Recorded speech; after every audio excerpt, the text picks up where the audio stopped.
야호! 밤새 에어컨을 27도에 맞춰놓고 잤더니 제습 효과 때문인지 아침까지 푹 잤다. 며칠 동안의 여독이 확 풀리는 것 같아 기분이 좋고 몸의 컨디션이 날아갈 듯 좋은 아침이다. 창밖으로 쿠마모토 시내의 전경이 햇살과 함께 서로 조금이라도 빨리 창문턱을 넘으려는 듯 덤비듯이 다가왔다.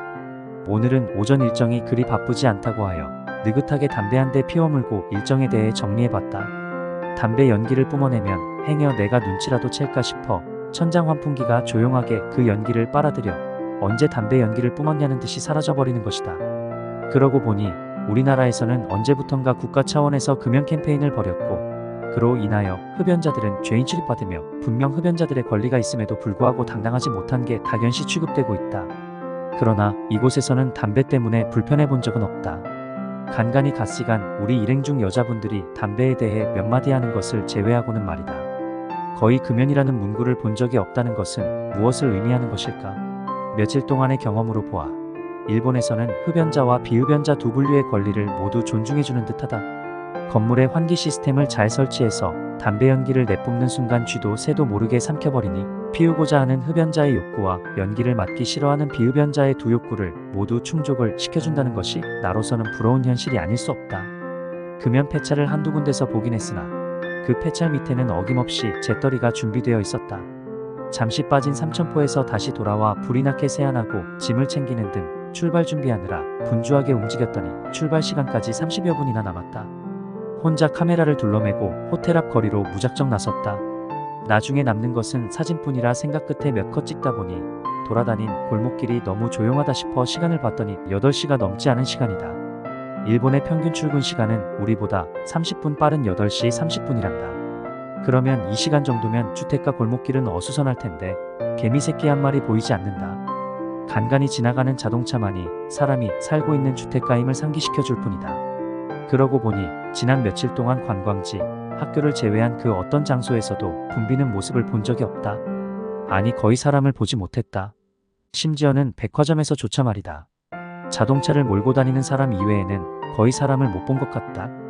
왜 그런지는 잘 모르겠지만 이런 것도 이 나라의 문화가 아닐까 생각하기로 하였다. 어느 나라, 어느 도시, 어느 집안이든 사람 사는 곳은 활력이 넘치고 분주하리라 생각했던 내 생각의 잘못인지도 모르겠다. 이곳에서의 며칠 동안 활력 넘치는 모습을 못 봤다는 것은 일본 역시 자기 이기주의가 팽배해진 일그러진 모습이 아닐까 싶다. 이런저런 생각에 골똘히 여기며 호텔 앞으로 돌아오고 있을 즈음 출발한다는 얘기와 함께 차에 올랐다. 또 새로운 일정을 위해 드디어 버스는 출발한다. 아소산까지는 2시간 정도 가야 한단다. 아소산은 규슈 중앙부에 있는 활화산으로 높이가 1592m로 구마모토와 오이타 두 연에 걸쳐 있다고 한다. 세계 최대의 칼데라를 가지는 복식화산으로 아소국립공원이 주요 부를 형성하며 중앙화구구의 나카가쿠산은 현재도 활동 중이며 그 화구 구경이 아소산 관광의 중심이라고 한다. 아소산은 1994년에 폭발이 있어 주변 농가가 피해가 있었다고 한다. 왕성한 활동에 따라 유황가스가 심하게 배출되어 제대로 구경할 수 있는 날이 1년 중 반도 채 안 된다는 가이드의 설명을 들으며 조금씩 위험에 노출되어 가고 있었다. 아소산 초입은 활화산이라는 명성을 비웃기라도 하듯 아주 평화롭고 자유롭게 풀을 뜯고 있는 소들이 한적하게 있는 목장으로 시작되어 끝도 없이 펼쳐진 목초지가 가슴을 확 트이게 하고 있었다. 우리나라 최초의 목장인 대관령 목장이 바로 우리가 가고 있는 이곳에서 비롯되었다고 한다. 고 박정희 대통령이 이곳을 다녀간 이후 지시에 의해 생겼다는 새로운 사실을 알게 되었다. 아소산, 이곳은 겉모습만 보고 판단하려 했던 나를 바보로 만들고 말았다. 수백만 년에 걸쳐 만들어지고 지금도 왕성하게 활동하고 있다는 얘기에 흉측한 악산의 모양을 상상하던 나를 말이다. 끝도 없이 펼쳐진 평야에 일부러 심은 듯한 초지가 형성되어 있고 군데군데 한가로이 풀을 뜯고 있는 소들조차 부러움의 대상이었다. 이 광활한 초지에서 마음껏 다니며 자유롭게 생활하고 있는 모습은 오히려 내가 처한 현실보다 더 형편이 나아 보였다. 때로는 가파르게 때로는 완만하게 길을 오르며 끝도 없이 펼쳐진 초원과 저 멀리 가물거리는 시골 마을의 아담한 풍경의 전답이 동화책 속에서나 나올 듯한 모습이었다. 7분 흥선 정도부터는 잠시 초원이 사라지더니 서기목들이 빽빽히 들어서 마치 우리를 정상까지 호위하는 군인들처럼 위세도 당당하게 우뚝 솟아있다. 그리 오래지 않아 정상 직전까지 올랐으나 기대와는 달리 풍향이 좋지 않아 정상은 출입이 금지되었다고 한다.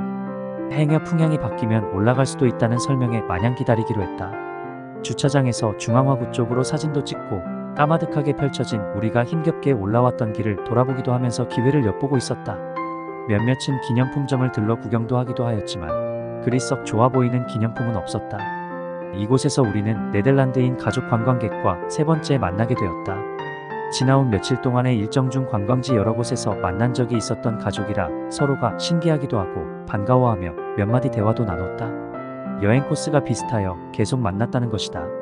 사실 난 일본으로 오는 비행기에서도 봤는데 그냥 지나가는 외국인의 한 사람으로 생각했었는데 가는 곳마다 만나게 되었다. 그 가족은 남편은 네덜란드인으로 키가 크고 노랑머리에 밉지 않을 만큼 수염이 덥수룩한 전형적인 서양 사람이었으며 아내는 자그마한 체구에 약간은 나이살이 붙은 일본인이었으며 두 명의 자녀 중 여자아이는 동남아시아계 흑인에 가까웠으며 남자아이 역시 아시아계인 것 같았다. 서로 국적이 다른 두 명이 만나 역시 두 명의 아이를 입양해서 사는 이색적인 가족인 것 같다. 우리 정서로는 이해가 잘 되지 않지만 좋은 교훈을 준 가족이었다고 생각한다. 이 가족은 한국 여행도 했다고 한다. 대전, 대구, 경주, 울릉도, 부산을 거쳐왔다고 하면서 매우 아름다운 나라라고 극찬을 아끼지 않았다. 우리는 그 가족들과 사진도 찍고 헤어졌다. 다음 행선지가 어디냐고 묻길래 베프라고 얘기하고선 가이드가 모이라는 신호에 버스에 올랐다. 기다리다 시간이 너무 지체된 것 같아 우선 점심 식사를 하기로 하였다. 그곳 주차장에서 조금 아래에 있는 곳으로 이동하여 그 유명한 일본 카레를 맛보았다. 여러 번 들은 적은 있었으나 직접 먹어보긴 처음이다.